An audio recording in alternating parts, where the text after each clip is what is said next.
Très chers amis, bonjour et bienvenue. Aujourd'hui, sans plus tarder, nous allons vous entretenir sur l'équilibre mental surtout. Quelle est la plus grande richesse? On a souvent dit que c'est l'homme, la plus grande richesse. Oui, mais quel type d'homme constituerait la plus grande richesse d'un pays? Vous savez, il y a deux catégories d'hommes. Il y a des hommes qui ont l'équilibre mental et il y a des hommes qui vivent dans un déséquilibre total. Et les hommes qui ont cet équilibre mental sont très difficiles à trouver. Et on les appelle les perles rares. Ils sont précieux, ces gens-là. Lorsque l'on voit une société équilibrée, tout marche bien, il y a l'équité, il y a la justice, il y a le travail pour tout le monde, la paix règne. Ce n'est pas le fruit des hasards. Parce que l'équilibre mental nous amène à pratiquer la justice, l'équité, la droiture. C'est tout ça qui fait qu'on se manifeste comme étant un homme accompli.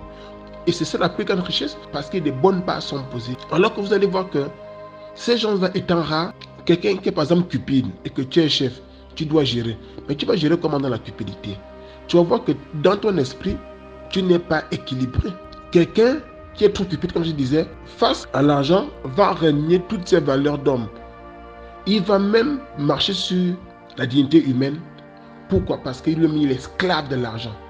Souvenez-vous que tout homme est esclave de ce qu'il aurait conquis. Vous voyez, tout homme est esclave de tout ce qu'il aurait conquis. Donc, celui qui est cupide, esclave de la cupidité, l'amour excessif de l'argent.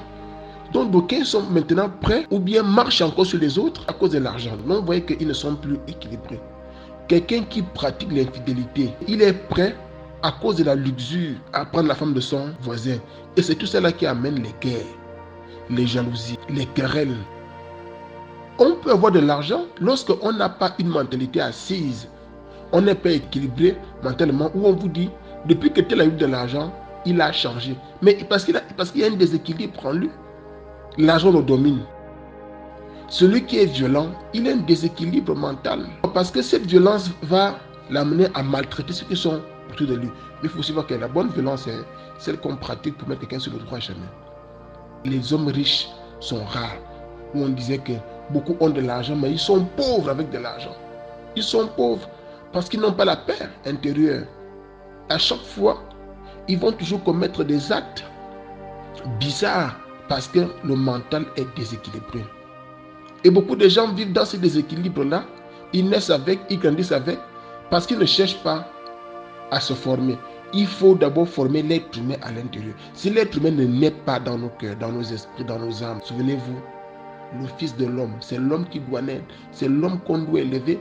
Et dès que l'homme grandit en nous, je vous assure, mes frères et sœurs, très chers followers, très chers amis, on devient des hommes accomplis, des hommes assis mentalement. Et c'est à partir de là que l'on peut maintenant chercher à faire avancer des choses. C'est quelque chose qu'on fera avancer dans la société, dans la cité, dans le pays, dans le village, dans la famille. Vous allez voir d'abord les enfants à la maison. Tout ça, c'est le père qui doit détecter, commencer à corriger le comportement des enfants. Tu donnes la responsabilité au plus grand. L'argent, c'est pour acheter le pain. Il doit acheter 4 pains. Qu'est-ce que lui fait? Comme il veut 100 francs, il va acheter 3 pains. Voilà. Il va brumer les plus petits. Quand tu vois ça, tu sais que lui là, il n'est plus équilibré mentalement. Beaucoup d'hommes déséquilibrés sont là. Ils pensent qu'ils sont des hommes, mais ils pensent être grands, alors que ce sont des enfants. Parce que le déséquilibre nous amène à vivre comme des enfants, à nous comporter comme des enfants. C'est ça le mal de la société. Vous allez voir quelqu'un, il est chef, le budget de fonctionnement qui doit être utilisé à bon escient ne peut pas être utilisé à bon escient. Pourquoi? Parce qu'en lui, il y a un déséquilibre. S'il est esclave du luxe, l'argent qu'il doit prendre, par exemple, pour construire, il fera comment ce chef-là? Comme lui-même, il a un déséquilibre en lui, son cœur est beaucoup penché vers le luxe, il va préférer aller chercher des voitures, aller acheter des objets de luxe, pendant que ce qu'il doit faire est en stand-by. Vous allez voir un fonctionnaire, il prend son argent, avant d'arriver à la maison même, 5 ans, il a terminé au bar, parce qu'il est déséquilibré.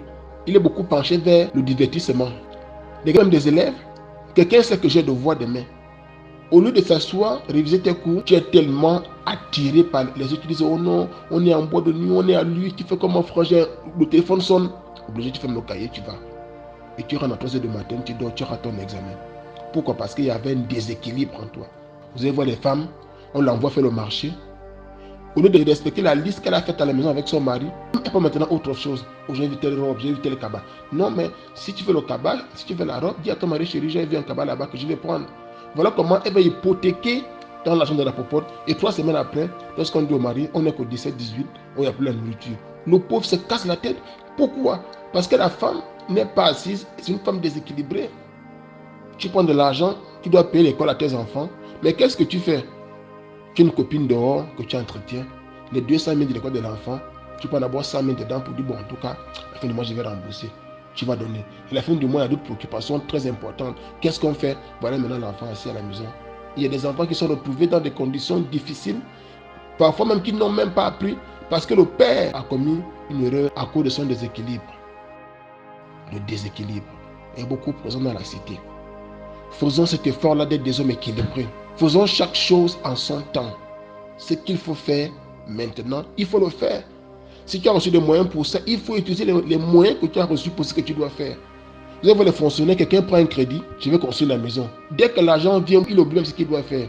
Il commence à dire, je vais manger la queue, la cupidité, en fait la gourmandise, tout ça naît en lui. Et le gars, quand il a commencé à construire la maison, arrivé sur au niveau des fenêtres, il va te dire, j'ai pris 10 millions pour faire ça. Mais il n'a plus rien fait. Pourquoi? Parce qu'il est déséquilibré. Et c'est l'argent qu'il a pris à la banque qui vient révéler ce déséquilibre-là. Et voilà comment tu vas rembourser un crédit. Et les banques ne s'amusent pas, elles vont scier. Voilà. Pourquoi? Parce qu'en toi, il y a un déséquilibre. Un déséquilibre.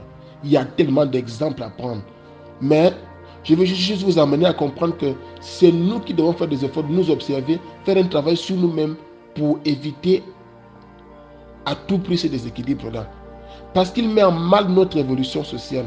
Il met en mal le bien-être de la famille. Et qui dit famille veut dire dans le village, dans le canton, dans la province, dans le pays, dans le continent et dans le monde. Le déséquilibre apporte beaucoup de problèmes.